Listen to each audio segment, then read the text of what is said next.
Hello hello, स्वागत है gate alive 9 के धमाकेदार दुनिया में, जहां हर कहानी है मजेदार, थोड़ी जादुई और पूरी दिलचस्प।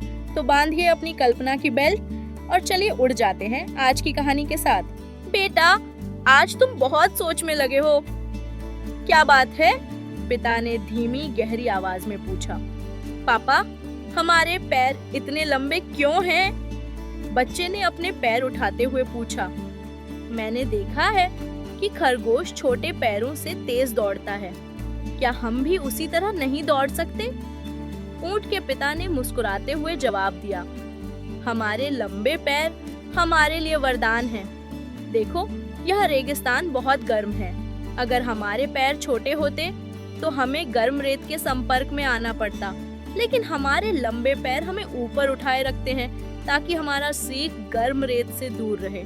वह थोड़ा रुका और फिर बोला, इसके अलावा लंबे पैर हमें लंबी दूरी तय करने में मदद करते हैं। रेगिस्तान में पानी और खाने के स्रोत बहुत दूर दूर तक फैले होते हैं। हमारे पैर हमें बिना थके लंबी यात्रा करने की शक्ति देते हैं। बच्चे ने अपने पैरों को ध्यान से देखा। अब उसे लगा कि उसके पैर सिर्फ लंबे नहीं थे, बल्कि बहुत उपयोगी भी थे। थोड़ी देर बाद बच्चे ने अपनी पीठ को छूते हुए कहा, पापा, यह उभार क्या है? क्या यह बोझ है जो हमें ले जाना पड़ता है? पिता हंस पड़े। यह कोई बोझ नहीं है बेटा, यह हमारा ऊंट का कुबड़ है और यह हमारी जीवन रेखा है। लेकिन यह तो रोटी या पानी नहीं है। फिर यह हमारी जीवन रेखा कैसे है? बच्चे ने आश्चर्य से पूछा। इस कुबड़ में वसा जमा रहती है, पिता ने समझाया। जब हमें खाना नहीं मिलता तो हम इस वसा का उपयोग ऊर्जा के लिए करते हैं। इस तरह हम बिना खाने के कई दिनों तक जीवित रह सकते हैं। और यही नहीं, वह आगे बोले, जब हम पानी पीते हैं तो हम एक बार में बहुत सारा पानी पी लेते हैं। हमारा शरीर उसे संग्रहित कर लेता है, इसलिए हमें बहुत दिनों तक पानी की जरूरत नहीं पड़ती। बच्चे की आंखें चमक उठी। उसने अपने कुबड़ को गर्व से छुआ। अब वह समझ गया कि यह उभार उसकी ताकत का प्रतीक था। थोड़ी देर बाद एक तेज आंधी चलने लगी। रेत के कण हवा में उड़ रहे थे। बच्चे ने अपनी आंखें बंद कर ली। पापा, आंखों में रेत चली गई, वह चिल्लाया। शांत रहो बेटा, पिता ने कहा। अब अपनी पलकें धीरे से खोलो। बच्चे ने खोली तो उसे आश्चर्य हुआ। उसकी आंखों में रेत नहीं थी। कैसे? उसने पूछा। तुम्हारी लंबी पलकें, पिता ने कहा, ये रेत को आंखों में जाने से रोकती हैं। और देखो, ये भौहें भी मोटी हैं, ये भी रक्षा करती हैं। इसके अलावा, वह आगे बोले, हमारी नाक भी ऐसी है कि हम इसे बंद कर सकते हैं ताकि आंधी में रेत नाक में न घुसे। बच्चे ने अपनी पलकों को छुआ। अब उसे लगा कि उसकी आंखें सिर्फ देखने के लिए नहीं, बल्कि रक्षा के लिए भी बनी हैं। सूरज ढलने लगा। तापमान धीरे धीरे कम होने लगा।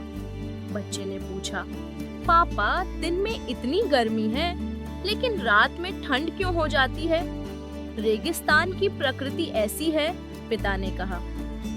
दिन में बहुत गर्मी होती है, रात में बहुत ठंड, लेकिन हमारे शरीर इसके लिए तैयार हैं। हमारी त्वचा गर्मी सहन कर सकती है और जब रात में ठंड लगती है तो हमारा शरीर गर्मी बनाए रखता है। हमारे बाल भी इसमें मदद करते हैं। बच्चे ने आसमान की ओर देखा। तारे चमक रहे थे। उसे लगा कि रेगिस्तान खतरनाक तो है, लेकिन उसके पिता की बातों से वह उसका हिस्सा बनने लगा था। अगले दिन बच्चे ने एक खरगोश देखा जो तेजी से भाग रहा था। वह फिर से उदास हो गया। मैं तेज नहीं दौड़ सकता, उसने कहा। पिता ने उसे गले लगा लिया। हर जीव को अपने वातावरण के अनुसार बनाया गया है। खरगोश जंगल में रहता है, इसलिए उसके पैर तेज दौड़ने के लिए हैं। लेकिन हम रेगिस्तान में रहते हैं। हमारे लंबे पैर, कुबड़, मोटी पलकें, सब हमारे लिए आवश्यक हैं। तुम्हारी विशिष्टता तुम्हारी ताकत है। अपने आप को बदलने की कोशिश मत करो, बस अपने वातावरण के साथ ढल जाओ। बच्चे ने मुस्कुराया। अब वह गर्व से चल रहा था। उसे पता था कि वह रेगिस्तान का बेटा है और वह बिल्कुल सही तरीके से बना हुआ है। आज की वीडियो बस यहीं तक थी, लेकिन ज्ञान, हंसी और जिज्ञासा कभी खत्म नहीं होती। तो चलते हैं एक नई खोज की ओर, एक नई सोच की ओर। अगर आप साथ हैं तो हर वीडियो एक नई उड़ान है। सब्सक्राइब जरूर करना और कमेंट में बताओ अगली उड़ान कहाँ तक ले जाए आपको। कंटेंट नहीं, कनेक्शन बनाते हैं। हम हैं गेट अलाइव 9। मस्त रहिए।